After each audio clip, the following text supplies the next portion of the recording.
இந்த சார் கிளாஸ்ல maths teach பண்ணிட்டு இருக்காரு. ஆனா அந்த பையன் கிளாஸை கவனிக்காம கிளாஸ் ரூம்ல பின்னாடி உட்காந்து தூங்கிட்டு இருக்க பாட்டியை பார்த்துட்டு இருக்கான். ஆக்சுவலி அந்த பாட்டி யாருன்னா அந்த சாரோட அம்மா தான். அவங்களுக்கு அல்சீமியா இருக்கு. அதனால அவங்கள கூடவே வச்சு பார்த்துக்கணுங்கிறதுக்காக எங்க போனாலும் கூட்டிட்டு போயிடுவாரு. அவங்கள குளிப்பாட்டுறது, சாப்பாடு ஊட்டி விடுறது, ஏன் பாத்ரூம் கூட்டிட்டு போறது முதல் கொண்டு கொஞ்சம் கூட முகம் சுழிக்காம பாத்துக்கிறாரு. ஆனா பசங்களோட பேரண்ட்ஸ் என்ன ஃபீல் பண்றாங்கன்னா, இப்படி ஸ்கூல் டைம்ல கிளாஸ் உள்ள இவங்களை உட்கார வச்சுட்டா பசங்க எப்படி கிளாஸ் கவனிப்பாங்கன்னு பிரின்சிபல் கிட்ட கம்ப்ளைண்ட் ரைஸ் பண்ணுறாங்க. ஸ்கூல் முடிச்சு கிளம்புறப்போ ஒரு பையன் சாருக்கு பாய் சொல்கிறான். பட் அவன் அம்மா அவரை மதிக்க கூட இல்லை. பிரின்சிபலும் சாரை கூப்பிட்டு பேசுகிறாரு. பேரண்ட்ஸ் எல்லாம் கம்ப்ளைண்ட் பண்ணுறாங்க. அம்மாவை பார்த்துக்கிறதுக்கு நானே ஒரு நல்ல ஆளாக அரேஞ்ச் பண்ணுறேன், இனி ஸ்கூலுக்கு கூட்டிகிட்டு வராதிங்கன்னு சொல்கிறாரு. ஆனால் சார் என்ன சொல்கிறாருன்னா, எனக்கு இருக்கிறது ஒரே ஒரு அம்மா, அவங்களுக்கு இருக்கிறது ஒரே ஒரு பையன். அவங்களால தான் நான் படித்து பெரிய ஆளாக இருக்கேன். அவங்கள இந்த நிலைமையில் யார்கிட்டையும் விட்டுட்டு வர முடியாதுன்னு சொல்லிட்டு இருக்கப்ப திரும்பி பார்த்தா அம்மாவை காணும். அங்கேருந்து ஒவ்வொரு கிளாஸாக தேடி கீழே போகிறாரு.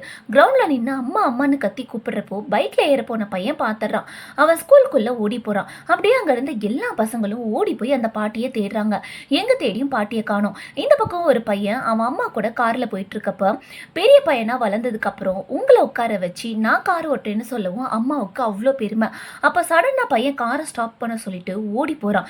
எனக்கு புரியாம இவங்களும் பின்னாடியே ஓடுறாங்க. பார்த்தா சாரோட அம்மா தான் நிக்கிறாங்க. பாட்டி எங்க போறீங்கன்னு உரிமையா கேட்கறான். இதெல்லாம் பார்த்த அம்மா ஷாக் ஆகுறாங்க. அங்க இங்கன்னு தேடி அலைஞ்ச சார் ஒரு வழியா அம்மாவை கண்டுபிடிச்சு அங்க வந்துட்டாரு. எங்கம்மா போயிட்டீங்கன்னு அழறப்போ நீ ஸ்கூல் போகலையான்னு கேட்டதும் கட்டி பிடிச்சு அழறாரு. இதெல்லாம் பார்த்த பையன் அவனோட அம்மா கையை இறுக்கமா பிடிச்சிக்கிறான். அப்பதான் அவன் அம்மாவுக்கு புரியுது, இந்த சார் அவரோட அம்மாவை பார்த்துக்கிறத பார்த்துதான் பையன் நம்ம கிட்ட அட்டாச்சா இருக்கான்ட்டு. அடுத்த நாள் ஸ்கூலில் பேரண்ட்ஸ் டீச்சர் மீட்டிங் போகுது. பிரின்ஸிபல் வந்து பேசுகிறாரு. உங்களில் நிறைய பேர் சார் அவங்க அம்மாவை ஸ்கூல் கூட்டிகிட்டு வரதால அவர் மேலே கம்ப்ளைண்ட் பண்ணியிருக்கீங்க. ஆனால் அவங்க அம்மாவுக்கு அல்சீமியா இருக்குது. அம்மாவுக்கும் இவரை விட்டால் யாரும் இல்லை, இவருக்கும் அம்மாவை விட்டால் யாரும் இல்லை. வேற யாரையாச்சும் வச்சு பார்த்துக்கலாம்னு சொன்னால் வேற யாரையும் நம்பி அம்மாவை பார்த்துக்க வைக்க மனசு இல்லை அவருக்கு. வேலை போனாலும் பரவாயில்ல, எனக்கு என் அம்மா தான் முக்கியம்னு சொல்லிட்டாரு. இதுக்கு மேலேயும் உங்களை யாராச்சும் அவர் இந்த ஸ்கூலில் இருக்கக்கூடாதுன்னு நினச்சா இந்த ஃபார்மில் உங்கள் பேரை எழுதி கொடுத்துட்டு கிளம்புங்கன்னு சொல்லிட்டு கிளம்பிடுறாரு. அங்கே இருக்க எல்லா பேரண்ட்ஸும் கண் கலங்கி நிற்கிறாங்க. அந்த ஃபார்மை பார்த்த பிரின்சிபல் ஆடி போயிட்டாரு. ஒருத்தர் கூட பேர் எழுதவே இல்லை. அந்த சார் அவரோட அம்மாவை மட்டும் அங்கே நல்லா பார்த்துக்கல, அங்கே இருக்க எல்லா பசங்களுக்கும் பெரிய பையனானதுக்கு அப்புறம் அம்மாவை எப்படி பார்த்துக்கணும்னு சொல்லாமல் சொல்லி கொடுத்துட்டாரு.